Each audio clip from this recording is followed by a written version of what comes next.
नन्दगोपकुमाराय गोविन्दाय नमो नमः गोविन्दाय नमो नमः गोविन्दाय नमो नमः। हरे कृष्णा। एक्चुअली हमारा श्रीमद् भागवतम चल रहा था। भागवतम चलते थे हम लोग कहाँ आकर रुके थे? रामायण शुरू करने वाले थे, लेकिन संयोगों से हम कर नहीं पाए। लेकिन हम उसको कंटिन्यू करेंगे कार्तिक मास में। अभी कार्तिक मास आ रहा है ना, तो हम रामायण उसको कंटिन्यू शुरू करेंगे। भागवत हम लोग कहाँ पर आके रुके हैं? कौन सा स्कंद था वो? राम जी का भागवत में कौन से स्कंद में आता है? स्कंद स्कंद स्कंद की बात करो। आपने तो भागवत कई बार सुना है। चलो ठीक है, आप लोग देखना और मुझे अगले संडे बताना, ठीक है? आज हम देखेंगे अध्याय नंबर 10 श्लोक नंबर 9। पीछे पीछे बोलने का प्रयास कीजिए। मत चित्ता मतगत प्राणा मत चित्ता मतगत प्राणा बोधयन्त परस्परं बोधयन्तः परस्परं कथयन्त च माम नित्यं कथयन्त च माम नित्यं तुष्यन्ति च रमन्ति च तुष्यन्ति च रमन्ति च। आगे वाला श्लोक भी देखेंगे। तेषां सततयुक्तानां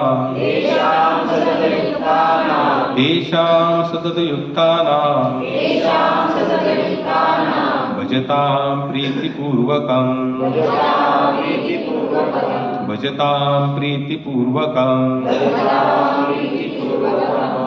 ददामि बुद्धियोगं तं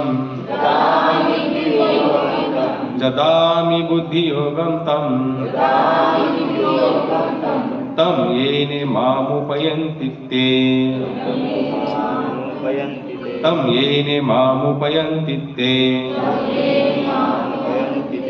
पीछे पीछे बोलिए।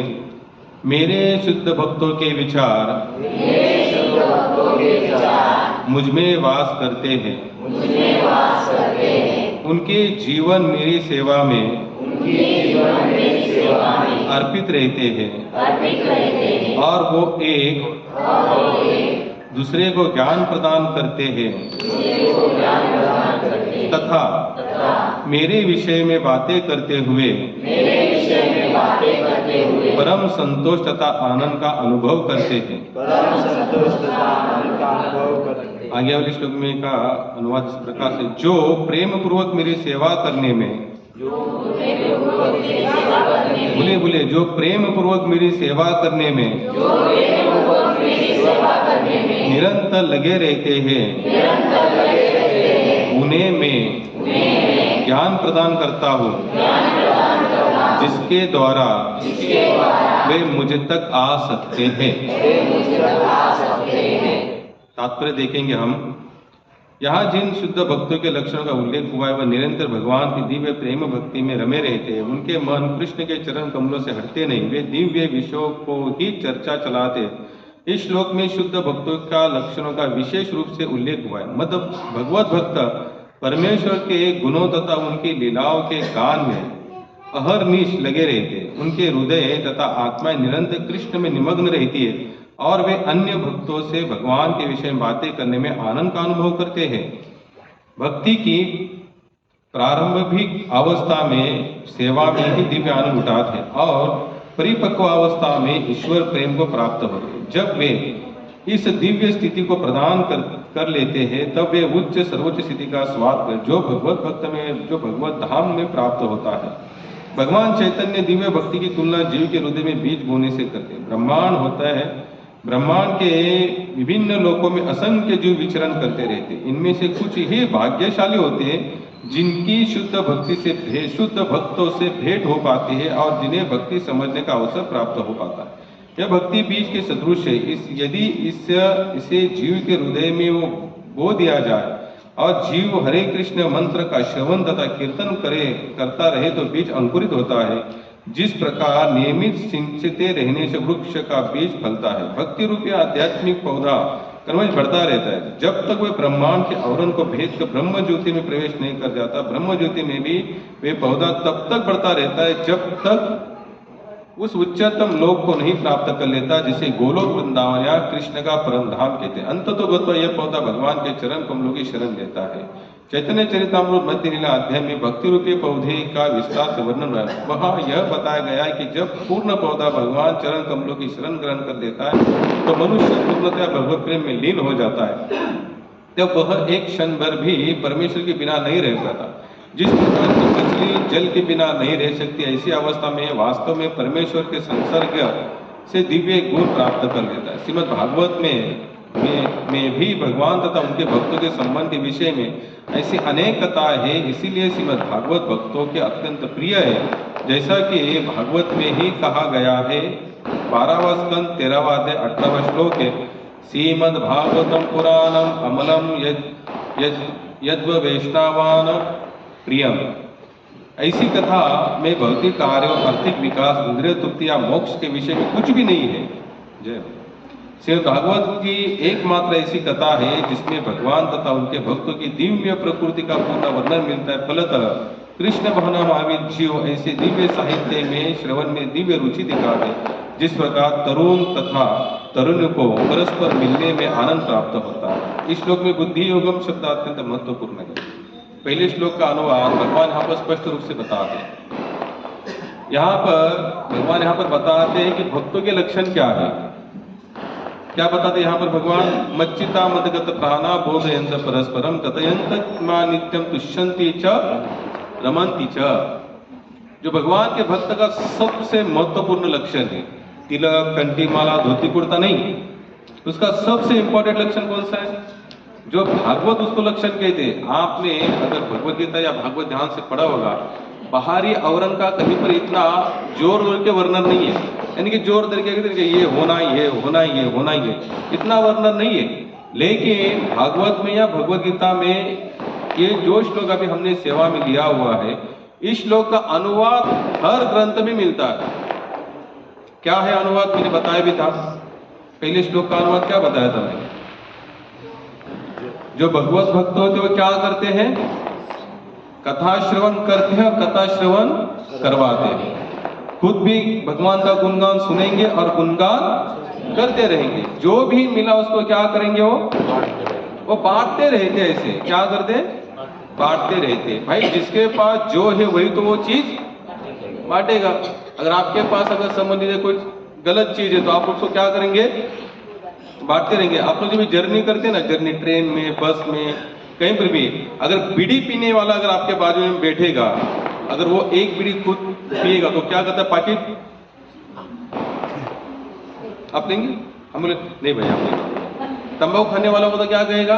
तो खुद भी थोड़ा ऐसा ऐसा करके बोला, ओ खाना लगाओ, खाना लगाओ। चाय पीने वाला क्या बोलेगा? खुद भी पिएगा। अब चाय पिएंगे। हमारे पास जो विषय हमारे जीवन में हमने जिसको स्वीकार किया है ना, उसी को हम बांटेंगे। जो हमारे पास अवेलेबिलिटी है, जो चीज हमारे पास है, उसी को हमको क्या करेंगे? बांटते रहेंगे। तो उसके ऊपर से हमें लक्षण पता चलता है कि वो बंदा किस क्वालिटी का है, ठीक है नहीं? भाई आपको अगर कोई गलत चीज दे रहा है तो वो कौन सी क्वालिटी है उसकी? गलत ही क्वालिटी है। और अच्छी क्वालिटी क्या करे? जैसे यहाँ पर भगवान बता रहे जो मेरे भक्त है, भगवान यहाँ पर स्पष्ट रूप से उल्लेख कर रहे हैं, अपने भक्तों का लक्षण बता रहे हैं। भगवान बता रहे जो मेरे भक्त है वो क्या करते हैं? बोधयंत परस्परम। वो क्या कहते हैं? भगवान की कथा परस्परम, यानी कि कहते हैं, सुनते हैं और सुनाते हैं। ये भगवत भक्त का लक्षण है। अगर भगवत भक्त का ये लक्षण है और जो भक्त है, जो भक्ति मार्ग में लगा है, वो केवल सत्संग में कथा सुनता है और बाहर जाके संसारी चर्चा करता है, वो भक्त नहीं है। ये मैं नहीं कह रहा है, कौन कह रहा है? श्रीमद् भागवत बता रहे हैं। आगे वाले श्लोक भगवान कहते हैं ददामि बुद्धि योगम। अर्जुन उसकी बुद्धि कहाँ लगी हुई है? जो भगवान का भक्त है उसकी बुद्धि कहाँ लगी हुई है? भगवान में। वो भी कृति करता है, वो भी व्यापार करता है, वो भी लेन देन करता है, लेकिन उसकी बुद्धि में लेन देन करने का जो सबसे बड़ा पॉइंट है वो क्या है? बोलिए ना, भगवान की सेवा कैसे हो। वो जो भी कुछ करेगा उसके पीछे का उसका यही कि मकसद होगा, टारगेट, कि इसमें से मैं और अच्छी से अच्छी सेवा भगवान की कैसे कर पाऊं। राम नामे सोने चोरी, हमारे नरहरि सोनार क्या कहते हैं? मैं राम नाम में चोरी करता हूं, लेकिन किस चीज की करता हूं? राम नाम चोरी। जो हमारे गोरा कुंभार थे, मटके बनाते बनाते फिरत्या चाका परती देशी, उन्होंने अपने विषय के यानी कि वो जो जीवन में वो जो कार्य करते थे ना, कार्य को उन्होंने कहां पर लगा दिया था? भगवान की सेवा में। अभी मैंने एक श्लोक देखा, ये टाकरी में, टाकरी जो है ना रामदास स्वामी का जो है, तो हमारे जो यानी कि जो बाल काटने वाले समाज में एक संत हुए, क्या नाम था उनका? सेना महाराज। वो गाते, अमी वारी का कर तो हजामत बारी का।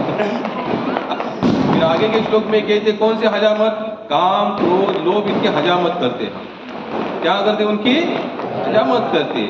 जितने भी संत हुए ने संसार में, जो तुम्हारे हमारे जैसे छोटे मोटे क्या करते थे? व्यापार करते थे, लेकिन व्यापार करते समय उन्होंने कभी भी भगवत भक्ति के विषय को छोड़ा नहीं। जो कार्य कर रहे थे, जैसे चप्पल सिलाने वाले महात्मा थे, कौन थे? रैदास चमार। क्या करते थे? एक खिली रखते थे, विठ्ठल विठ्ठल विठ्ठल विठ्ठल। तो मुझे बताइए, क्या उन्होंने अपने विषय को लेकर कभी ये कहा? जैसे आजकल हमारे लोगों के पास यही रीजन है, हम ये करते, हम वो करते, तो हमसे इतना होगा नहीं, हम इतना कर नहीं पाए, क्योंकि हम यहाँ जाते, हम वहां जाते, हमसे उतना होगा नहीं। तो मुझे बताया, अगर ये सब संत अगर वही रीजन लेके बैठते हैं, तो क्या वो आज संत कहलाते? आज उनका अभंग लेकर हम लोग क्या करते हैं? आपस में चर्चा कर रहे हैं ना। जैसे वारकरी संप्रदाय में एक एक अभंग लेते हैं और 2-2, 3-3 घंटा क्या करते सभी महाराज लोग? प्रवचन करते हैं। लेकिन क्या उस समय उन्होंने वो सोचा, भाई मैं इतना व्यापार कर रहा हूँ, मेरा ये विषय है, मेरे पीछे भी पत्नी है, बच्चे है, परिवार है, समाज है, राष्ट्र की सेवा है? उन्होंने नहीं, उन्होंने सबको क्या किया? उसमें सम्मिलित कर दिया, जोड़ दिया, रीजन नहीं लेके बैठे। हम लोग क्या कर रहे हैं आज? हमारे विषयों का रीजन लेकर बैठे। अगर कोई हमें कहेगा कि प्रभु आप माला करिए, प्रभु आप भजन करिए, प्रभु आप सत्संग आइए, नहीं हो सकता। प्रभु हमको पता नहीं, हमारे पीछे बहुत सारा काम है। भैया ये काम कब तक काम है? माताजी ने आता जे भजन गायलं मराठीमध्ये बिलकुल छान त्याचा सारांश होता कि भैया जब अंत समय आएगा तो क्या जिस काम काम काम को हम काम बता रहे और भगवान के नाम को छोड़ रहे, क्या वो काम हमें बचाएगा? एक एग्जाम्पल देके बता रहे, संसार में जिसने जीवन भर संसार के कार्य को इंपॉर्टेंट माना है और भगवान के नाम को त्याग दिया है, यानी कि उस साइड को उन्होंने क्या किया? उन्होंने अनदेखा किया, तो क्या संसार के कार्य ने उनको बचाया? लेकिन ऐसे हजारों एग्जाम्पल है जिन्होंने काम को नजरअंदाजा कर दिया संसार के और भगवान नाम को चुन लिया, और ये नाम लेते लेते जितना होता है उतना उन्होंने किया, उससे ज्यादा उन्होंने प्रयास नहीं किया। और ये बात सच है, अगर हम भगवान की सेवा में लगे रहेंगे ना, तो भगवान हमारी पूरी जिम्मेदारी उठाता है, 100% उठाता है, उसमें कोई डाउट नहीं। लेकिन हमारा क्या होना चाहिए? पक्का विश्वास। अभी हमने जो भजन का सदृढ़ विश्वास, कौन सा भजन प्रभु निकालो उसमें से? परम करुणा द्विज है ना। और उसमें क्या लिखते हैं हमारे लोचनदास ठाकुर? कौन सा विश्वास होना चाहिए हमारे पास? विश्वास में तो है, लेकिन देखो लास्ट में बहुत अच्छा लाइन बताया उन्होंने, भज भज बाई चैतन्य निताई सुदृढ़ विश्वास करी। अगर यहां पर विश्वास के पहले एक शब्द लगाया है सुदृढ़ विश्वास, यानी कि विश्वास हम सभी के पास है। भाई जब मंदिर जा रहे, आरती कर रहे, सत्संग में बैठ रहे, कुछ ना कुछ छोटी मोटी सेवा कर रहे, तो क्या है? विश्वास तो है। लेकिन उन्होंने ये बात जरूर कही कि विश्वास कौन सा होना चाहिए? दृढ़ विश्वास होना चाहिए, बलवान, ताकतवान, धैर्यवान, ऐसा विश्वास होना चाहिए। हमारा विश्वास कैसा है? डामाडोल जैसा। आज ऐसा कभी कभी एक आध दिन ऐसा ऐसा लगता है, अब कुछ नहीं, अब कुछ नहीं, बस तो भजन भजन।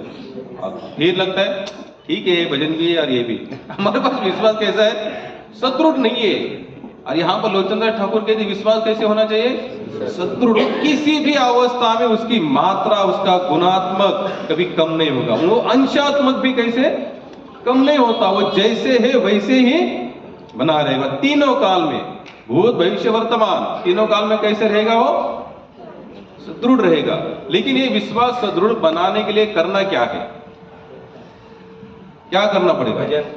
भजन करना पड़ेगा, भगवत भक्ति करेंगे। जो श्लोक हमने लिया है, बोधयंत परस्परम, उनका गुणगान गाते रहना चाहिए। क्या करना चाहिए? गुणगान। जैसे आपको, आप जहां पर भी बैठे, भले संसार का विषय कुछ भी हो, लेकिन जैसे हम जाएंगे तो हमारा विषय हमें लेके चलना है। संसारी बंदा संसार का विषय छोड़ता है क्या? बिल्कुल नहीं छोड़ता, वो उसी विषय के साथ लगा रहता है। और एक भक्त भी क्या करता है? वो अपना विषय नहीं छोड़ता। अगर आप कहीं पर जाए ना, आपकी छवि संसार में ऐसी बननी चाहिए, अगर आप जैसे किसी को दिखे ना आते हुए, तो लोग सोचने चाहिए, अरे अभी ये हरे कृष्ण शुरू कर देगा। क्या कर देगा? अभी हरे कृष्ण शुरू कर देगा, अभी ये भगवद गीता भागवत कुछ ना कुछ बोलता रहेगा। उसमें से वही लोग खड़े रहेंगे वहां पर जो आपके विषय के अनुकूल है। यानी कि आपको फिर त्याग करने की जरूरत नहीं है, आपको लोगों को ना बोले, लोग खुद ही आपको छोड़कर चले जाएंगे। और जो टिकने वाले हैं, जो रुकने वाले हैं, जो कथा श्रवण प्रेमी है, वहीं पर खड़े रहेंगे। इसलिए महाप्रभु बताते हैं, जार देखो तार को कृष्ण रे उपदेश। जहां पर भी जाते, जहां पर भी बैठते, हमें अपना विषय नहीं छोड़ना है। दारू पीने वाला कभी अपना विषय छोड़ता है?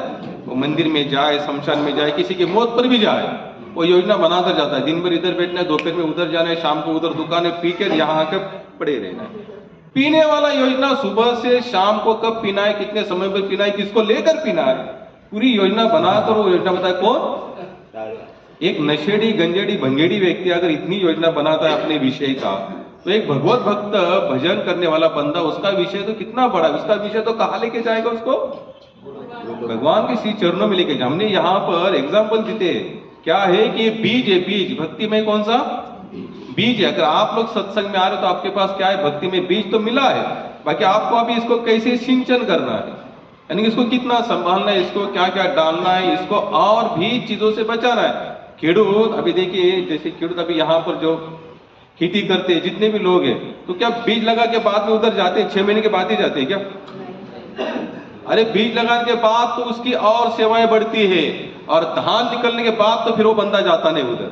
फिर बंदा चलो जमीन गर्म हो जाएगी, बाद में गर्मी चली जाएगी, एक दो बरसात होगी तो हम लोग वहां पर हल चलाएंगे। लेकिन बीज निकालने के, बीज लगाने के बाद तो उसकी और सेवाएं बढ़ जाती है। वो दिन उगता नहीं कि खेडूत कहाँ।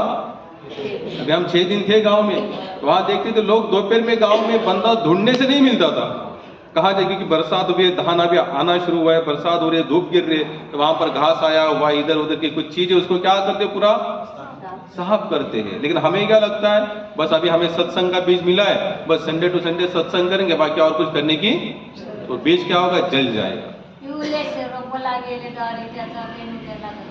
हाँ, लेकिन इवलीच्या रोप लावल्याद्वारे, इवलीच्या रोपाला गगनावर जाण्यासाठी आपण सांभाळलं पाहिजे, ते ऑटोमेटिक जाणार नहीं।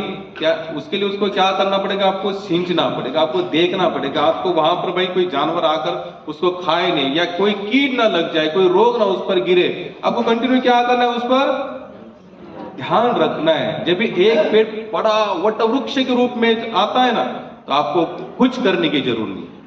जैसे छोटा सा आम का पेड़ लगाते हैं, जब वो बड़ी मात्रा में आज उसको फल लगना शुरू होता है ना, तो उसको कोई देखने की जरूरत, वो इतना सक्षम बन जाता है, वो अपने आप ही जमीन से पानी खींच लेता है कि नहीं। लेकिन जब तक वो छोटा है तब तक आपको क्या करना पड़ेगा, देखना पड़ेगा, आपको देखभाल करनी पड़ेगी।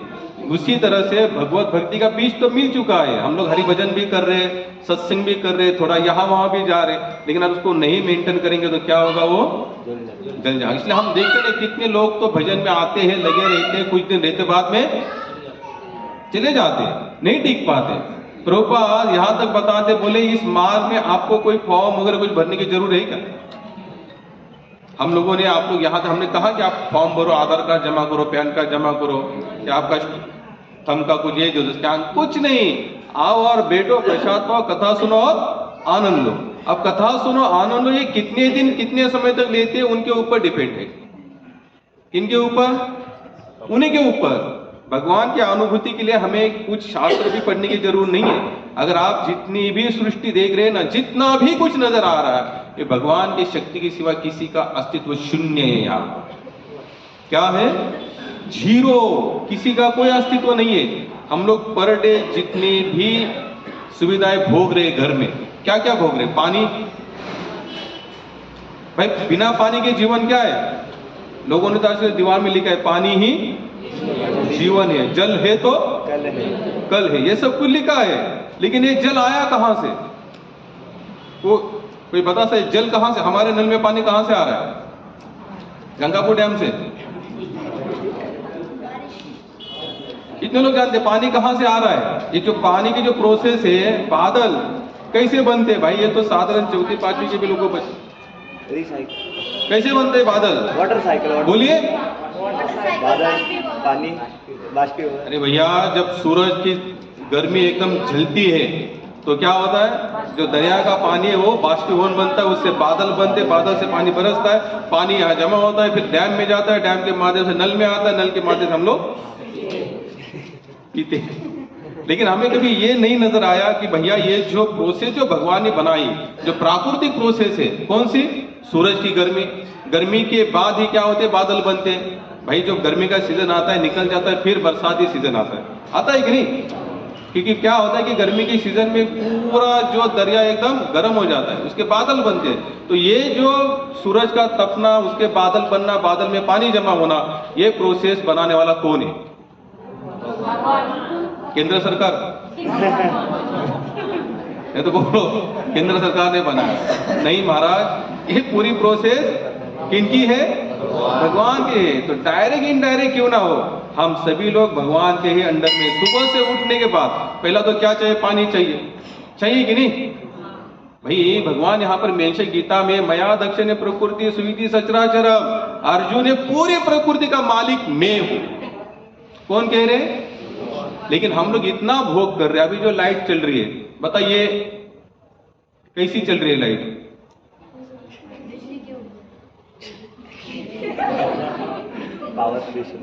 बनती कैसी लाइट? अच्छा बताइए, आप ही लोग बताइए। पानी, कोल। पानी के ऊपर तो लाइट बन रही है। अच्छा ये इसमें जो वायरिंग हो रही है ना, इसमें कौन सा धातु होता है? उस तार के अंदर जो कॉपर होता है, ठीक है। अब ये कॉपर को बनाने वाला कौन है? ये कहां से निकलता है? जमीन। कहां से निकलता है? जमीन से। इसे कहते हैं खनिज संपत्ति कहते हैं। क्या कहते हैं? खनिज। अभी अच्छा बताइए, ये जमीन के अंदर रखने वाला कौन है? कोई टाटा की कंपनी है? रिलायंस वाले ने रखा? तो किसने रखा? उन्होंने तो निकाला, उसमें से क्या किया? खदान खोद कर निकाल दिया। फिर उसका थोड़ा उसको क्या किया उन्होंने? मैनेज कर दिया। फिर हमारे से हम जैसे रिलायंस वाले भी क्या करते हैं? भाई पेट्रोल डाल रहे, ये कर रहे, जो भी कुछ है वो क्या वो डाल रहे क्या? भले उनका लोगो दिख रहा है रिलायंस करके ऐसा लेकिन उनके हाथ में कुछ नहीं मारा। वो कहां से निकाल रहे? जमीन से निकाल रहे। और भगवान यहाँ पर इसी श्लोक में मैनेज करे बता रहे कि मया दक्षिणे प्रकृति, प्रकृति का मालिक ही मैं हूं। बताइए मुझे, फिर एक क्षण भी जो कुछ हम भोग रहे हैं, जो दिख रहा है, जो कुछ भी है, बिना भगवान के अस्तित्व के सब कुछ है यहाँ पर। लेकिन हम इतने ऐसान हराम हो से। नमक हराम है या नमक हलाल है? हम लोग हराम है कि हलाल है? हिंदी समझ में आता है ना? अमिताभ बच्चन का पिक्चर भी कौन सा? नमक हराम है नमक हलाल। कौन सा पिक्चर है वो? पिक्चर का नाम है तुरंत हम लोग नमक हराम थे, यानी कि खाए हुए नमक को हम लोग जाग नहीं रहे। नमक भी जो एक क्षण का जितना भी भोग रहे थे हम लोग 24 घंटे में, माँ के गर्भ से लेकर जीवन के अंतिम क्षण तक, एक चीज ऐसी नहीं है जहां पर भगवान का अस्तित्व नहीं है। फिर भी हमें ये फील ही नहीं हो पाता कि भगवान के इतने उपकार हम पर है। जिस दिन ये पता चलेगा ना भगवान के इतने उपकार है, उस दिन हमें पता चलेगा हम तो एक नगण्य से व्यक्ति है, तुच्छ है, कुछ नहीं हमारी क्वालिटी, जीरो है, जीरो। क्या है? जीरो। बताइए कौन सी क्वालिटी है कि जिसके माध्यम छाती टोकी ये कहे कि हमने ये किया, हमने, चलो कहते हम कहते बात अलग है, बताने के हिसाब से, समझाने के हिसाब से, लेकिन हमारी कोई क्वालिटी नहीं है। हम केवल भगवान के तुच्छ दास बन सकते हैं। और जितना दास बन के रहेंगे ना, उतना ही दास्यत्व निर्माण होगा। जितना दास्यत्व निर्माण होगा, उतनी ही भगवान की अनुभूति होगी। तो कारा महाराज बताते विठ्ठलनाथ, हे विठ्ठलनाथ, अगर ये चमड़ा भी मैं अगर निकाल दो और इसके आपके लिए मैं चप्पल बना दूं, फिर भी मैं आपके उपकार को मैं ऋण आपका मैं चुकता नहीं कर सकता। तो उन लोगों ने क्या देखा ऐसे? उन्होंने देखा मैं जो भी कुछ कर रहा, जो देख रहा, जो भी कुछ है मेरे पास, क्या है? पूरी भगवान की शक्ति है। इसके बिना तो कुछ है नहीं। अगर हमें संसार में कोई व्यक्ति संकट समय कुछ मदद करता है तो हम लोग क्या कहते हैं? आप रात में कितने बजे भी हमारा दरवाजा खटखटा है, हम आपके लिए क्यों? उसने हमें ऐसे समय में मदद की कि जिस समय में हमारा पूरा जीवन डामाडोल था। अगर एक छोटी सी मदद करने वाले बंदे के लिए हमें अगर इतनी उपकारित भावना अगर हमारे मन में निर्माण होती है, तो भगवान ने हमें कितना बड़ा दिया। माँ के गर्भ में हमारा आकार कितना था? पहली सोनोग्राफी होती है माताएं 3 mm या 2.5 mm जितना, इतना सा। अभी इतना बड़ा जो बॉडी दिख रहा है हम सबको आईने में, इतना हाथ पे चेहरे में पाउडर लगा का जो भी कोई श्रृंगार कर रहे हैं, इसका नॉर्मली शुरुआती अस्तित्व कितना था? इतना सा, इतना। पानी का क्या था वो? केवल आपने कभी देखे होंगे जो गर्भ होती ना, किसी माता के गर्भ में जैसे 2-3 महीने का गर्भ जैसे खाली हो जाता है, कभी देखोगे नेट पर कभी सर्च करना। क्यों बता रहा हूं मैं आपको? अपने अस्तित्व को पहचानो, है क्या हम लोग? जो बाहर आके इतना हम डिंगडांग कर रहे हैं ना, लोगों को अपनी बड़ी बड़ाई बता रहे हैं। एक 3-4 महीने का गर्भ जब खाली होता है तो एक केवल इतना मांस का गोला होता है, इतना सा ही, जो दिखने वाले डॉक्टर लोग वहां पर रखते हैं, या आप कभी डालेंगे नेट पर भी आता है, इसीलिए मांस का गोला, उसमें कुछ नहीं होता है। जो मांस का इतना होता है छोटा सा गोला। हमारे डॉक्टर को मुझे मोहित जोर है, तो उनका मैं बुक देख रहा था एक बार MBBS के समय, तो उसमें ऐसे उन्होंने बताया 2 महीने का गर्भ बाहर आता है वो कैसे होता है, 4 महीने का गर्भ कैसे होता है, 6 महीने का गर्भ कैसे होता है। अगर 2 महीने का देखा जाए कितना, बस इतना से टुकड़ा होता है मांस का। यही मांस का टुकड़ा जब फूल फल कर पूरी तरह से बाहर आता है, हर कुछ छोटा मोटा कार्य उसके हाथों से संसार में कुछ होता है, उल्टा सुलटा जो भी कुछ है, अगर उसको यश प्राप्ति मिलती है तो वो ये भूल जाता है मेरा अस्तित्व है क्या छोटा सा मांस। वो समझता है मैं तो बहुत कुछ हूं। लोग भगवान के अस्तित्व ऐसे नकार देते हैं, हम नहीं मानते भगवान। अरे थोड़ा तो विचार करो भैया, जो तुम जिस जिह्वा से बोल रहे मैं भगवान को नहीं मानता, वो जिह्वा में भी बोलने की ताकत भगवान ने दी है महाराज। अगर वो नहीं देता तो गूंगे लोग है ना, गूंगे लोग अपने देखे जिह्वा विवा सब कुछ है, लेकिन आ आ आ आ आवाज, अंदर से आवाज नहीं निकल पाती। कान तो है लेकिन सुनाई नहीं देता इसको। तो भाई भगवान अगर छोटा सा अगर प्रोग्राम में मिस कर दे ना इस बॉडी में, तो हम लोग किसी लायक नहीं रह पाते यहाँ। यानी कि संसार के सुख से कैसे होते हम लोग वंचित हो जाते हैं। जो चल नहीं पाता उसको जाके पूछना कि भैया चलने से कितना आनंद आएगा, वो नहीं पता। वो यही कहेगा मैं तो दुर्भाग्यशाली हूं कि मैं चल नहीं पाता। तो अगर हमें पूरी तरह से अगर ये शरीर दिया है, सुनने की, देखने की, समझने की क्षमता दी है, तो किस लिए दी है ये सब? जानवर जैसा जीवन यापन करने के लिए? आहा निद्रा भय मैथुन है, बस यही करना है। 4 टॉपिक है हमारे पास बचे, बाकी 5वां टॉपिक है। ये 4 के अलावा तो एक टॉपिक भगवान ने हमको एक्स्ट्रा दिया है। मनुष्य जीवन में एक्स्ट्रा चीज दी है, कौन सी? बुद्धि। लेकिन आगे भगवान के ददामी बुद्धि योगम। अर्जुन क्या बता रहे? जो प्रेम पूर्वक मेरी सेवा कर निरंतर लगे रहते, उन्हें मैं ज्ञान प्रदान करता हूं जिसके द्वारा वो मुझ तक आ सकते हैं। पहले श्लोक का अनुवाद हमने देखा, समझने का प्रयास किया ठाकुर जी की कृपा से। और अगले श्लोक में भगवान क्या बता रहे? जो प्रेम पूर्वक, विशेष शब्द यूज किया है यहां पर। कौन सा शब्द यूज किया है? प्रेम पूर्वक जो मेरी सेवा करता है, भगवान कहते हैं जो मेरी सेवा करता है उसे मैं वो ज्ञान प्रदान करता हूं जिससे वो मुझ तक। अब प्रेम पूर्वक भगवान ने यहां पर वो शब्द लगाया हुआ है। क्यों लगाया हुआ? क्योंकि भाई अगर हम सेवा करते तो जरूर हम प्रेम पूर्वक नहीं करते होंगे, इसलिए भगवान ने यहां पर मेंशन किया है सेवा करो तो कैसी करो? प्रेम पूर्वक। प्रेम पूर्वक का मतलब क्या होता है? मनापासून। लेकिन इस मन का मतलब ये नहीं, मन का मतलब क्या होता है? मेरे तो गिरधर गोपाल। तो मीराबाई कहती ना, क्या कहती? मेरे तो गिरधर गोपाल दूसरों ना कोई। अभी मनापासून सेवा का मतलब हमें लगता है बस उतना एक शब्द बोल दो, मेरे तो। लेकिन आगे वो फिर लाइन बताती है दूसरों ना कोई। हम लोग क्या कहते हैं? मेरे तो गिरधर गोपाल भी, और मेरा पति भी, मेरी पत्नी भी, मेरे बच्चे भी, मेरा दुनिया भी, मेरी दुनियादारी भी। मीराबाई ने नहीं कहा, मेरा स्पष्ट कहा दूसरों ना कोई, खत्म। तो इसे कहते प्रेम पूर्वक सेवा। ऐसी हो रहे हमसे? हम लोग सेवा ही इसलिए करते शायद इसका कुछ हमारे बने चुने काम बिगड़े तो काम फिर से बन जाए। क्या करे? फिर से बन जाए। इसलिए प्रभुपाद अनुवाद में एक क्लास में अनुवाद दिया, जिस प्रकार तरुण तथा तरुणी को परस्पर मिलने में आनंद प्राप्त होता है। बहुत अच्छा एग्जाम्पल दिया है, क्योंकि संसार में दो ही चीज है, दो ही सुख है यहाँ पर। अगर आप भगवत गीता का सेकंड अध्याय जरूर पढ़ना, कामेश क्रोधेश रजोगुण समुद्भव महाष्णु महापापमा विद्यहीन वैरिणम। सबसे बड़ा वैरी कौन है? काम। अरे भगवान तो इस संसार को क्या कहते हैं गीता? मैथुन आगार। आगार का मतलब आगार का मतलब जैसे डेपो होता है ना, बस डेपो गया, बस डेपो, उसमें लिखा होता है बस आगार। आगार का मतलब क्या होता है?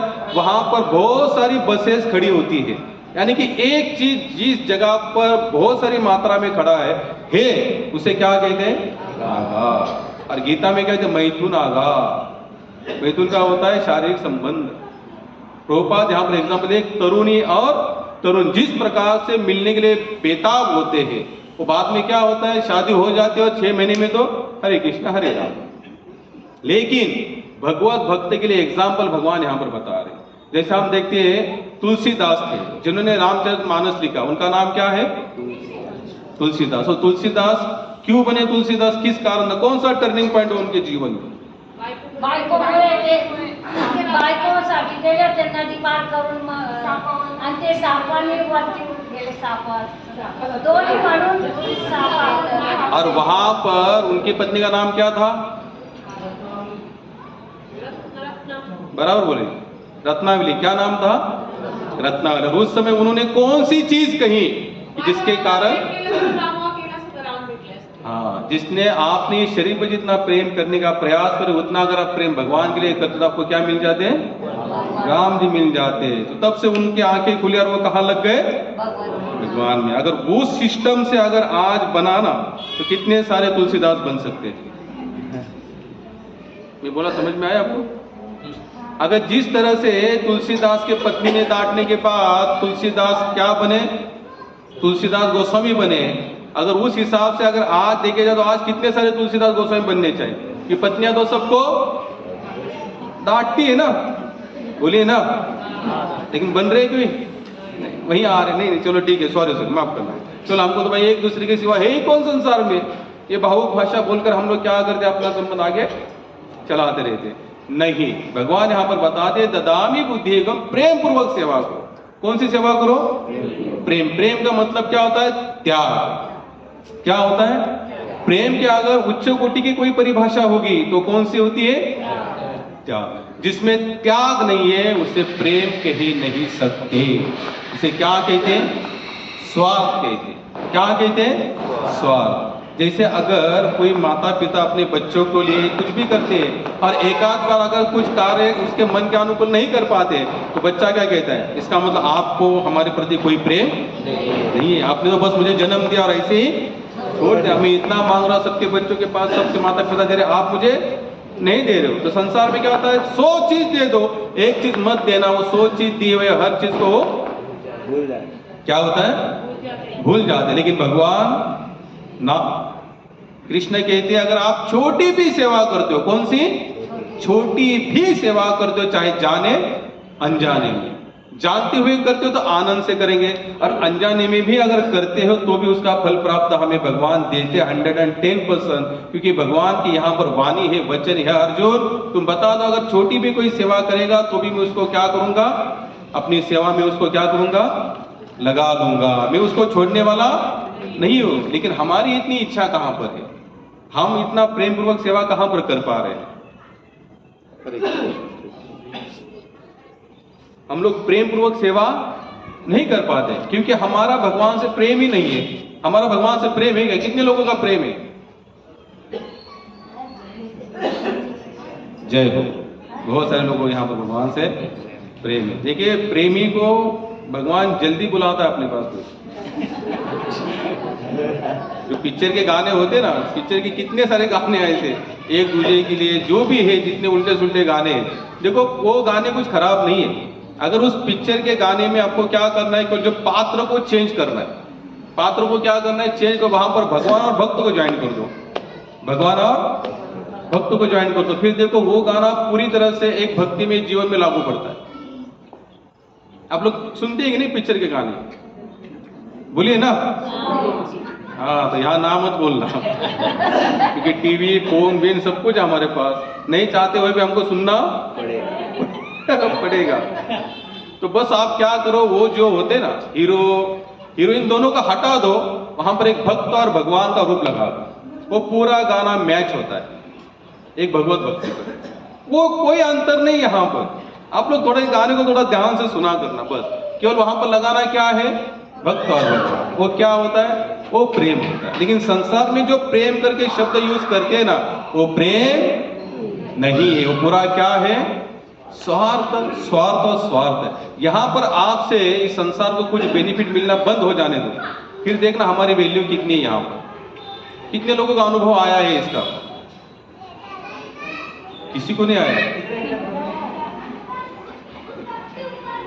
जिनको नहीं आया उनको ना आए वो अच्छा है लेकिन वो इतना जरूर समझे कि भाई देखो भगवान के सिवा यहाँ पर किसी और का अस्तित्व नहीं है। जितने भी संत हुए ना, जितने भी संत हुए, उनको यह अनुभव हुआ कि यहाँ पर कोई किसी का नहीं है। यहाँ पर केवल स्वार्थ की भूख उनको आने लगी, वो अपने भगवत भक्ति में लग चुके, और उन्हीं की गाथा हम लोग क्या करते आज पढ़ते हैं, वही पढ़ रहे हैं ना। तुकाराम महाराज को दुख देगा छोड़ दिया, सब लग गए। नामदेव महाराज ने दुख देखा, वैराग्य निर्माण हुआ, सब छोड़ के लग गए। ज्ञानेश्वर महाराज को तो पूरे समाज ने, अरे उनको भिक्षा भी नहीं देते थे लोग। यहां तक एक समाज का रूप है, भिक्षा देने के लिए तैयार नहीं। और कितने साल के थे उस सभी, 12, 13, 14, 15, 16 साल की इतनी एज के अनुसार तो उनको लोग भिक्षा भी नहीं देते। फिर भी हरि बोल क्या करते थे, वो भिक्षा भी नहीं देते, लेकिन फिर भी उन्होंने क्या किया, उनको क्या हो, संसार से वैराग्य निर्माण। और वैराग्य होने के बाद उन्होंने क्या किया, बोलिए ना।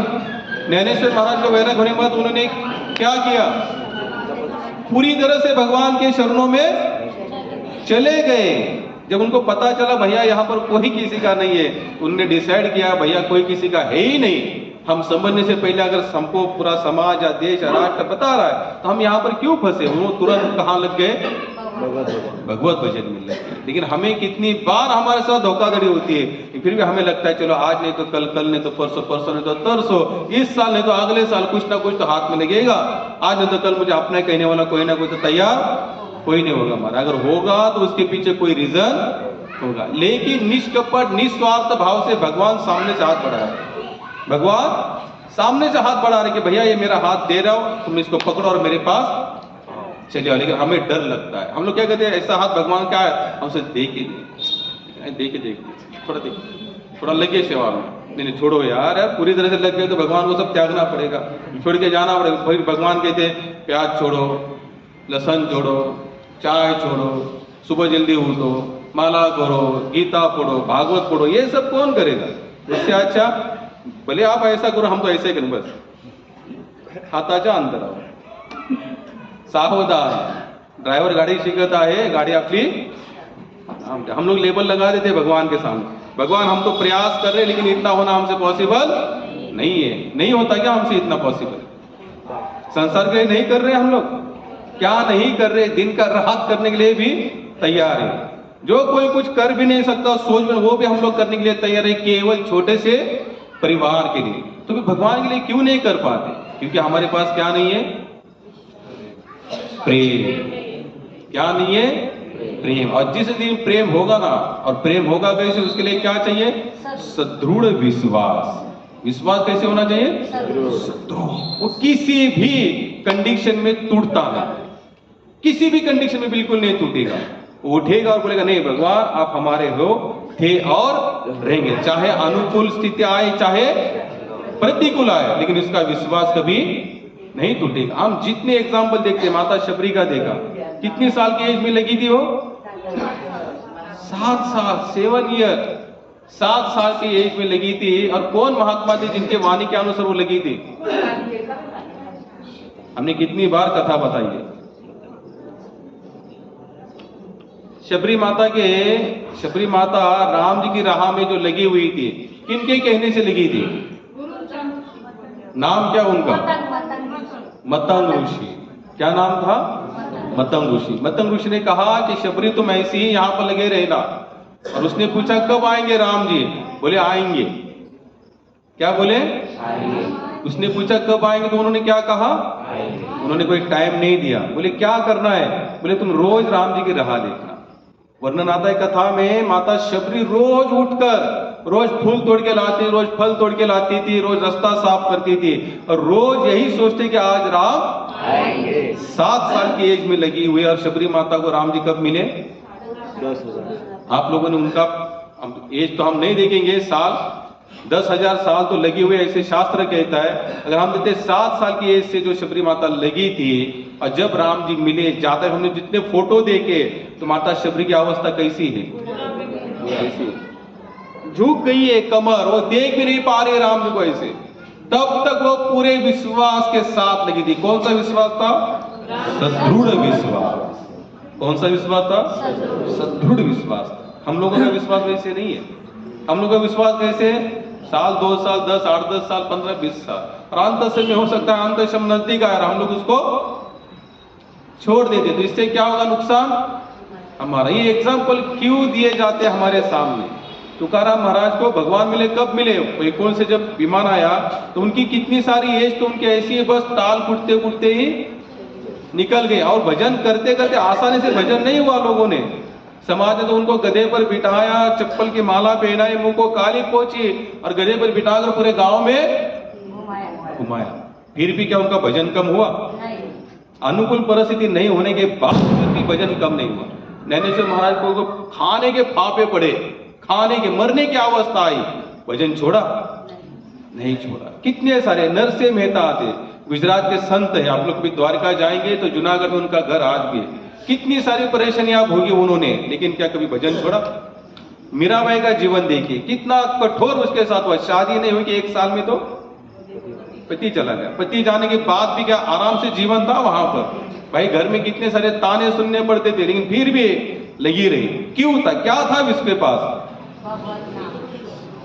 सदृढ़ विश्वास था। भगवान नाम तो हमारे पास भी है, हम भी भजन करते हैं। किसी ने कुछ कहा नहीं कि छोड़ दो माला बिला, कुछ नहीं, क्या सत्संग में जाना है? हमारे मन जैसा तो कोई कुछ होता नहीं। घर में थोड़ी सास सुन के कुछ हो गए, सास बहू के, तो चलो छोड़ दो, कोई माला बिला कुछ काम का ये नहीं। एकाध तो योजना पूरी हो गई, एकाध योजना नहीं पूरी हुई संसार की, तो कहते चलो भगवान कुछ हम पे ऊपर कुछ कृपा नहीं करे। इनके ऊपर देखिए, इनके ऊपर कृपा ही नहीं थी। अगर जिससे हम कृपा समझते उसमें से एक भी कृपा संतों पर नहीं थी। किसी की पत्नी मर गई तो किसी का बच्चा मर गया, किसी का बिजनेस चला गया, तो किसी को समाज ने अपने समाज से बाहर निकाल दिया, तो इनके ऊपर ये कृपा हो। तो ऐसी कृपा कितने लोग चाहेंगे? ये आधा हाथ ऊपर करें। संसार आध्यात्मिक के नजर से भगवान की कृपा बोले तो ये कृपा है। तुकाराम महाराज की पत्नी चली गई, दूसरी आई, वो कैसी थी? कैसी थी? भान कुड़ल थी। कभी जीवन में कभी सहयोग नहीं किया, कभी नहीं किया। नरसिंह मेहता की पत्नी कम आयु में ही चली गई, तो उन्होंने भजन करना छोड़ा? उनका कोई अनुभव। आप जितने भी संत का जीवन देखना महाराज, मैं कहता हूं कि आप कृष्ण की कथा, राम की कथा सुनो चाहे या ना सुनो, कुछ फर्क नहीं पड़ने वाला। क्योंकि हमारे माइंड में हमने सेट कर लिया है कृष्ण तो परमेश्वर है, वो कुछ भी कर सकते हैं, राम भी परमेश्वर कुछ भी कर सकते हैं। लेकिन आपके और हमारे जैसे लेवल पर कुछ संत आए, उन्होंने बहुत सारा जीवन को फेस किया और फेस करने के बाद तो लगे रहे। इसलिए कहते हैं भक्ति में अनुकूलता है। कहां से? बोधयंत परस्परम, भक्तों की कथा कहो और भक्तों की कथा सुनो। नामदेव महाराज कथा सुनो, नरसिंह मेहता कथा सुनो, चैतन्य महाप्रभु की कथा सुनो, उनके जितने शिष्य थे उनकी कथा सुनो। उनके कहीं पर उनको इतना भी सुख नहीं मिला। हम जिसे कृपा कह रहे उसमें से एक भी कृपा संतों पर नहीं हुई। हम जिसे सुख कह रहे उसमें से एक सुख की लालसा भी उनके मन में नहीं थी, और थी भी तो भी भगवान ने उनको कभी दिया नहीं। फिर भी कैसे लगे रहे? फिर ये बात को क्यों दोहरा रहा हूं? हमारे पास विश्वास है लेकिन सदृढ़ विश्वास नहीं। विश्वास का बल नहीं, ऐसा बोलते रहे, ऐसा मुर्दूस विश्वास है। उसके अंदर कोई विटामिन है ही नहीं विश्वास के अंदर, बस लगे है करना है कर रहे हैं, हो रहा है तो हुआ, नहीं तो नहीं। तो इसका मतलब क्या, हमारे पास विश्वास नहीं है। जिस दिन विश्वास सुदृढ़ होगा ना, समझ लेना भगवान पर हमारी दूरी है ना पूरी तरह से खत्म हो जाएगी। हर जगह पर भगवान की अनुभूति होना शुरू हो जाएगी। लेकिन कब होगी? विश्वास कैसा होना चाहिए? सदृढ़। सुबह हमने एक कथा सुनी, कौन सा राजा था? जयमल राजा। बहुत सुंदर कथा सुनी। जयमल राजा का नेम था प्रभु। अब राजा था, हम लोग सोच सकते हैं राजा का भाई शेड्यूल कितना बिजी हो सकता है, यानी कि उसको आधे 15 5 मिनट का शेड्यूल उसका पूरा टाइट होता है, एक राजा का शेड्यूल। लेकिन इनके जीवन में उन्होंने एक नेम लिया था। नेम क्या लिया था? और नेम ऐसा वैसा नेम नहीं था, उन्होंने घोषणा कर दी थी प्रजा के अंदर कि भाई सुबह के 4 घंटे मैं भगवत भजन में लगा रहूंगा। कितने घंटे? 4 घंटे। पत्नी को, माँ को, अपना जो भी पर्सनल असिस्टेंट होगा उनको, और पूरी प्रजा को उन्होंने बता दिया था जैसे 4 घंटे में मुझे संसार से कुछ लेना देना नहीं है। क्या नियम लिया है? विश्वास में आपको दृढ़ विश्वास का मतलब क्या होता है? 4 घंटे उनकी सेवा में रोज लगते थे। राजा होने के बावजूद भी अनाउंसमेंट क्या कर दिया पूरी प्रजा के अंदर, और ऐसे वैसे नहीं। और उन्होंने कहा कि इस समय अगर मुझे कोई डिस्टर्ब करेगा तो उसे मैं फांसी पर चढ़ा दूं। अब राजा था, कुछ भी कर सकता है, फांसी कर सकता है या तोप से बांधकर उड़ा सकता है। भाई राजा तो राजा होता है। लेकिन इन्होंने अपनी शक्ति का प्रदर्शन कहां पर किया? भगवान की सेवा की। अब ये बात धीरे धीरे नगर से बाहर फैलने लगी। भाई जयमल राजा का रोज का नेम है कि वो 4 घंटे सुबह, हम एक अंदाज लगाते हैं 4 से 8 बजे तक ब्रह्म मुहूर्त। भाई ऐसा तो नहीं, राजा था, भक्त था, तो 8 से 12 तो उसकी सेवा का समय नहीं होगा। भक्त का समय कौन सा होगा? ब्रह्म मुहूर्त में होगा। और अभक्त क्या कहते हैं? प्रभु हम 8 से 12 तक, 12 बजे क्या कर रहे? आरती। अच्छा आरती, मंगल आरती कब होगी? 4 बजे। तो जयमल राजा का हम अंदाज लगे 4 से 8 सुबह उनका नेम था। अनाउंसमेंट क्या किया था उन्होंने? 4 घंटे मुझे कोई डिस्टर्ब मत करना, जो डिस्टर्ब करेगा उसे, चाहे वो पत्नी हो, माँ हो, बेटा हो, चाहे कोई भी हो। अब ये बात फैल गई धीरे धीरे। अब जयमल राजा था, नाम भी अच्छा था, वैष्णव थे, और उनके जो पूरा उनका जो जितना विस्तार था वो बहुत बड़ी मात्रा में था। ये बात ऐसे फैलते जो जयमल राजा के जो दुश्मन थे उनके कानों तो पहुंची कि बोले अगर जयमल राजा के प्रजा पर अगर हमला करना है तो कब कर सकते हैं? जब वो पूजा में बैठता है। क्योंकि उसने क्या कहा था? भाई राजा का जब तक आदेश नहीं आता तब तक आगे कोई कुछ कर नहीं सकता। तो बहुत सारे दुश्मन इकट्ठा हुए, उन्होंने योजना बना ली। बोले सुबह 4 से 8 हम लोग हमला कर देंगे इसके राज्य पर, भाई सब मिलकर करेंगे तो 4 घंटे का हमारे लिए बहुत है। बोले हमला कर देंगे तो उस समय राजा जयमल कहां पर होंगे? पूजा में होंगे। और पूजा में होंगे तो वहां पर कोई जा नहीं सकता, तो वहां से कोई आदेश आ नहीं सकता। आदेश नहीं आएगा तो कोई सामने से युद्ध के लिए उनका पीए सेना वगैरह कोई सामने से आएगी नहीं, और कोई नहीं आएगा तो हमें आसानी हो जाएगी युद्ध करने के लिए। तो उन सब ने अपना एक टाइम फिक्स किया, एक डेट फिक्स की, और डेट के अनुसार समय उनको पता था सुबह 4 से 8। और उसी समय पर क्या किया? पूरे उनके जो विरुद्ध वाले लोग थे, दुश्मन थे, उन्होंने हमला कर दिया। अब हमला कर दिया तो नगर में पूरा हाहाकार मचा। लेकिन अब जाएगा कौन और बोलेगा, कहेगा कौन? क्योंकि नेम तो पहले से बता दिया था। और बोले ऐसे भी नहीं, बोले दुश्मन को मारते मारते हम ही मर जाएंगे, क्योंकि क्या बताया था? जो भी मुझे डिस्टर्ब करेगा उसको फांसी पर चढ़ा दूंगा। जैसे तैसे करके जितने भी मंत्री संतरी से इकट्ठा है, बोले अब राजा को कौन कहेगा? आखिरकार उन्होंने कहा एक काम करते, जो राजा की जो माता है, जन्मदाती माता है, उसे कहेंगे आप थोड़ा कहो, क्योंकि आप क्या है कि पूरी प्रजा पर संकट आ पड़ा है। अगर इस समय राजा केवल हमको आदेश चाहिए कि आप हमला करो, भले राजा वहां पर सेवा में बैठा रहे, अगर वो वहां पर बैठा रहता तो हमें हमले करने में दिक्कत नहीं, बस उनका आदेश का पालन करना है।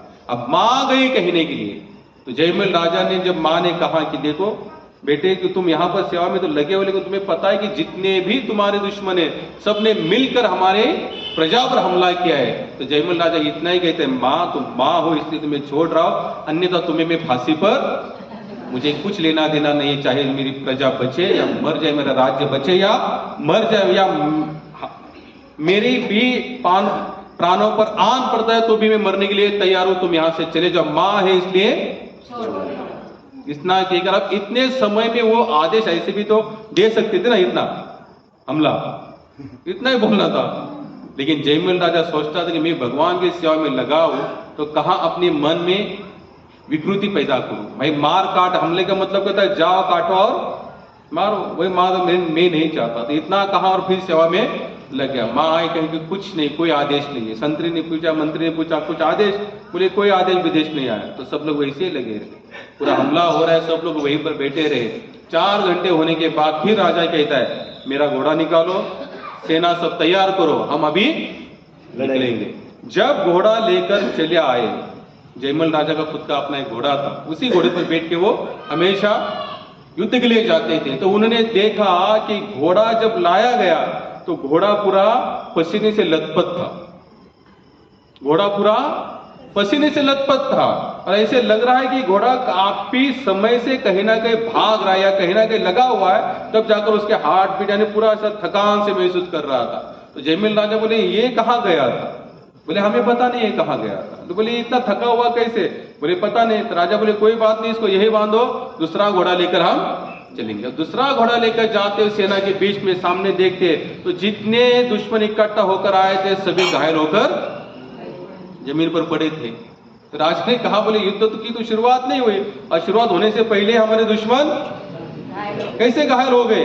तो राजा एक के पास चला गया, बोले भैया तुम तो लड़ने के लिए आए थे, और बोले क्यों नहीं लड़ रहे हो, और तुम्हारी यह अवस्था किन्होंने की? वो कहते हैं भैया पूछो नहीं।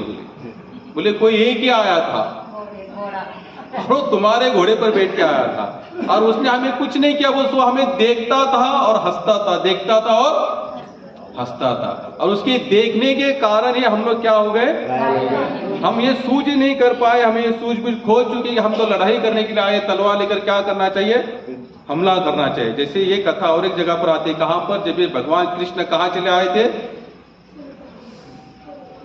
भागवत सुना है ना, भगवान ने ऐसी लीला और भी कही थी श्रीमद् भागवत में, हरण करने के लिए आए थे एक माता का, रुक्मिणी हरण करने आए। तो हरण करने आए तो भगवान ने क्या किया थे वहां पर, रुक्मिणी की जितनी सेना सब देखते और वो सब मोहित हो गए भगवान पर, और हंसने हो गए, लट्टू हो गए। क्या हो गए? लट्टू हो गए, और सब एक दूसरे कह रहे कि तुम तो मेरे ही हो, तुम तो मेरे ही हो, तुम तो मेरे ही हो। इतने सुंदर कैसे हो गए? इतना भगवान ने क्या कि अपनी माया के माध्यम से लीला रची। फिर जयमल राजा आता है, कहते हैं बोले दूसरे तीसरे कोई नहीं, कौन थे? मेरे भगवान। क्या था उसके पास? इतना सदृढ़ विश्वास। हमारे विश्वास में सदृढ़ता नहीं, क्या नहीं है? सदृढ़ता। हम लोग भूल जाते हैं भैया जो भी कुछ कर रहे हैं ना उसके बिना पॉसिबल ही नहीं है।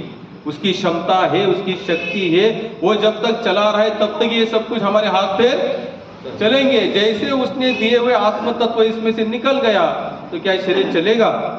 किस काम का रहेगा ये शरीर? कोई काम का नहीं। हम सब की योजना कुछ ना कुछ, हमने कल की भी योजना बनाई, कल की छोड़ो, यहां से उठकर जाने के बाद में करना क्या, ये भी हम सबकी योजना तैयार है। लेकिन जैसे अगर समझ लीजिए अगर मेरे ही प्राण यहां से निकल जाते तो क्या कर लेंगे आप लोग? महाराज अच्छे चले गए।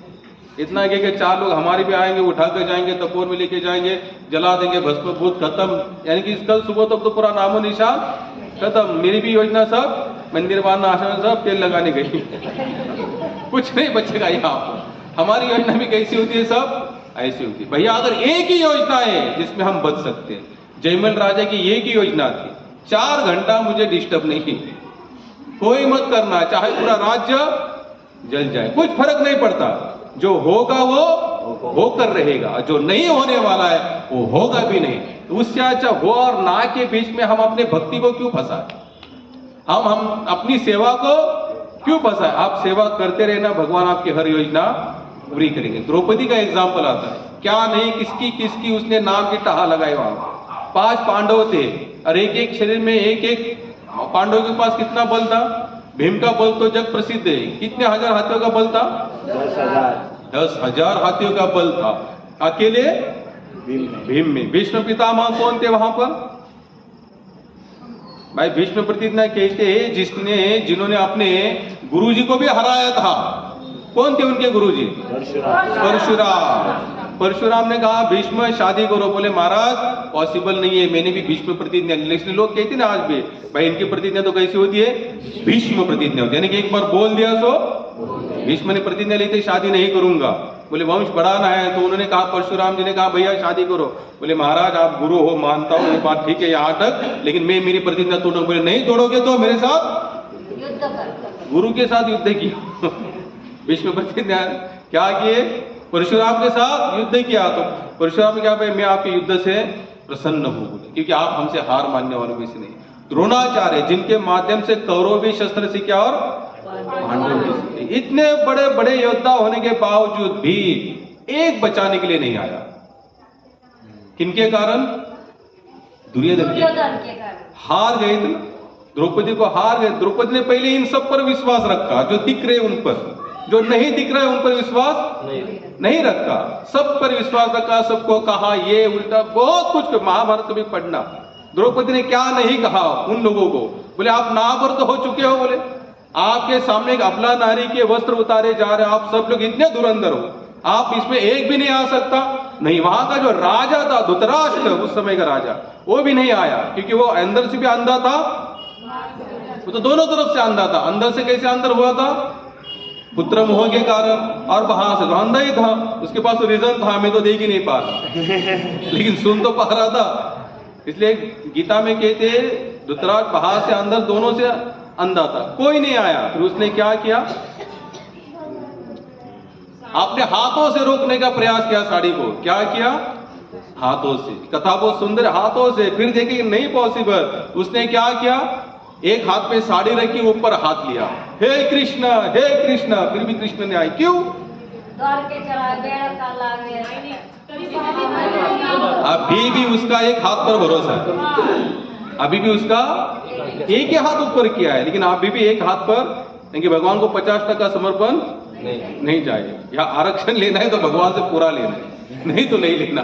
भगवान में चाहते हैं समर्पण का आरक्षण पूरा चाहिए मुझे यहाँ 10% 20% से यहाँ पर चलने वाला नहीं। फिर उसने क्या किया? वही साड़ी को दांत में पकड़ा, दोनों हाथ ऊपर किए, फिर भी कृष्ण, अभी वो 10% बाकी था, उसको लगता शायद दांतों से मैं, जब उसने देखा किसी का बल काम में नहीं आएगा, यहाँ सभी ने हार मान ली, तो सब कुछ पूरी तरह से हो, हे कृष्ण अभी आपके सिवा मुझे कोई। वहां पर कृष्ण द्वारिका में शल्व राजा के साथ युद्ध कर रहे थे, छोड़कर आए, चले आए। क्यों आए? द्रौपदी के लिए आए। क्यों आए द्रौपदी के लिए? पहले जब उसने दोनों पकड़ा था, एक ही बात के लिए आए, क्योंकि उसने पूरी तरह से भगवान को सौंप दिया। उसके विश्वास में क्या आई? सदृढ़ता, दृढ़ता आई, ताकत आई, विश्वास में बल आया। बोले आप बल वाला विश्वास है तो मुझे आप जाना। तो भगवान कृष्ण आए, कौन से रूप में आए? साड़ी के रूप में आए। लेकिन हमें विश्वास होना चाहिए। क्या हम लोगों का हमारी कलाओं पर ज्यादा विश्वास है। जब दुर्योधन और पांडव, कौरव पांडव जो चल्लस खेलने बैठे ना, पास से फेंकने बैठे, तो दुर्योधन ने क्या कहा? भाई देखो पांडव, हम लोग जो खेल रहे थे, खेल में हार जो भी सच वाली होगी, क्या ऐसा झूठ वाला खेल नहीं है। तो पांडव बोले कोई बात नहीं, बोले हम लोग भी जो भी हारेंगे सो हारेंगे, जो जीतेंगे सो जीतेंगे। तो दुर्योधन कहते देखो मेरे तरफ से कौन पास से फेंकेगा? मेरा मामा। कौन पास से फेंकेगा? शकुनी मामा। और शकुनी ने क्या किया था? पासों को जीत लिया था। इनके पासों को बोलेगा 6। उन पासों की कथा में आपको अगले संडे बताऊं, पासे कहाँ गए, आगे अगले संडे कहेंगे, पूरी कथा बताऊंगा। वो पासे कहाँ गए बाद में, गेली कुठे ते पासे? नाही, त्यांचं आजचं अस्तित्व काय किती लोकांना माहिती आहे? नेक्स्ट संडेला कथा घेऊ, मोठी कथा है ती। तो उसने क्या कही थी? उनको जीत लिया था। जीत का मतलब क्या? तो वो कहेगा 6 तो 6 गिरेंगे, 5 तो 5 कहेंगे। दुर्योधन ने पहले ऑप्शन रखा, देखो हम पासे नहीं फेंकेंगे, हमारी तरफ से हमारे मामा पासे फेंकेंगे। फिर दुर्योधन कहता है भाई तुम्हारी तरफ से तुम लोग फेंकोगे या और कोई है, या और कोई किसी और को बुलाना चाहते हो तो बुलाओ। तो पांडव कहते हैं कि हम लोग सक्षम है पासे फेंकने में। एक महात्मा कहते हैं अगर उस समय पांडव कहते ना हमारी तरफ से कृष्ण पासे फेंकेंगे, क्या वो हारते? नहीं हारते। लेकिन पांडव भूल गए उस बात को। पांडवों को क्या लगा, हम भी पास से फेंक सकते हैं, हमारे अंदर में क्या पासा उठाना और फेंकना है। हम कितनी भी योजनाएं फेंके, लेकिन अगर उसमें कृष्ण समर्पण नहीं है, योजना सफल होने के बाद भी असफल है। याद रखना, हर योजना के पीछे हमें इतना ही लगना है, बस भाई कृष्ण आपके कारण हो रहा है, आप नहीं होंगे तो कुछ होने वाला नहीं है। पांडव अपने बल पर चले गए, अपनी क्वालिटी पर चले गए और उनको सब कुछ हारना पड़ा। एक दो चीज नहीं, सब हारना पड़ा, कहीं के नहीं रहे। और हारने के बाद भी बाद में कहां भागना पड़ा? वन में। कितने साल का उनका हुआ वनवास?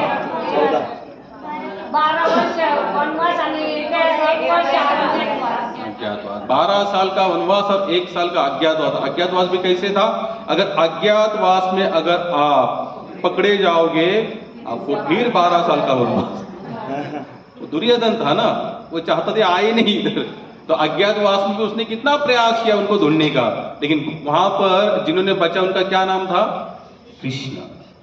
अज्ञातवास में भी उनको डर था कि कहीं दुर्योधन अलग से योजना करके हमको पकड़ ना पाए, क्योंकि नियम के अनुसार अगर अज्ञातवास में अगर पकड़े जाते तो आपको फिर आगे 12 साल चलना है। तो भगवान ने क्या उनको कहां पर भेजा? कौन से राजा के घर पर भेजा? कौन से वेश में भेजा? घोडे धुवायला होता, एक स्वयंपाक बनवायला होता। किनके राजा के यहाँ पर लेके?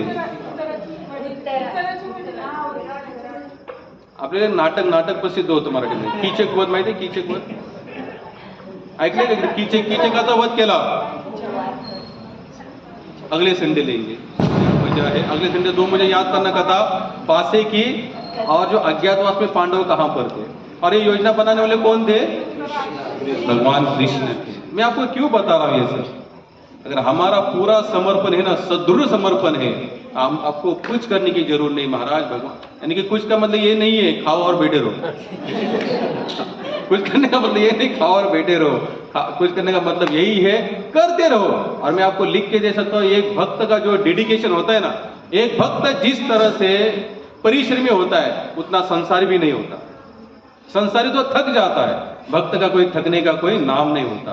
वो कितना भी थक जाए फिर भी सुबह उठेगा, कितना भी थक जाए फिर भी वो भले कितनी भी बीमार हो, कितना भी शरीर थका हो, अगर जो सेवा करता है ना हरि कथा की, भगवत सेवा, तो वो सोचेगा नहीं भाई मेरा नेम है भगवान को प्रसाद खिलाना। उठेगा और कुछ ना कुछ टूटा फूटा करके उसको खिलाएगा। संसार में तो लोग कहते हैं भाई देखो आज हमसे होने वाला नहीं क्योंकि हमारे शरीर में बुखार है। आपने कभी सुना है कि एक भक्त के शरीर में बुखार है और उसने सेवा छोड़ दी? आप लोग भी वृंदावन चलना या रहना वहां पर आश्रमों में। भाई आश्रम है, लोग है, सेवाएं होती रहती है, तो बीमारी तो सबको आता है। आप चाहे माला करो या ना करो, शरीर है, शरीर को बीमारी आएगी आएगी। लेकिन संसारी बंदा छोटे से रीजन को लेकर बड़ा सा संसार भी त्यागता है। और यहाँ पर एक भक्त बढ़िया सारा रीजन कितना भी हो, लेकिन वो सेवा को नहीं त्यागता। प्रभुपाद ने अंत काल तक उनका रोज का नेम था। कभी हम यहाँ पर वो लगाएंगे, वीडियो लगाएंगे। प्रभुपाद जो है ये महात्मा, इनका रोज का नेम था, ये रोज मंगल आरती अटेंड करते थे। एक दिन मंगल आरती मिस नहीं किया उन्होंने, एक दिन। भाई शरीर थक गया, कम से कम 79 एज तक वो जिए। लास्ट में उनका शरीर ऐसे उठ भी नहीं पाते थे, यानी जो मुख था ना ऐसा बंद भी नहीं हो पाता था। शरीर बाद में क्या होता है, पूरी तरह से हमारा चला जाता है। उस समय भी वो क्या कहते हैं कि महाराज, उनके शिष्य कहते हैं कि स्वामी जी आप बीमार हो तो आप थोड़ा सा सुबह सुबह को थोड़ा सा आराम करो। प्रभुपाद ने कहा मेरे लिए पालकी तैयार करो, पालकी। मैं चल नहीं पाता, मुझे पालकी में बिठाओ और मुझे मंगल आरती लेके जाओ। पालकी में लेकर आते थे उनको, और वो गर्दन भी नहीं ऐसे हिला पाते थे।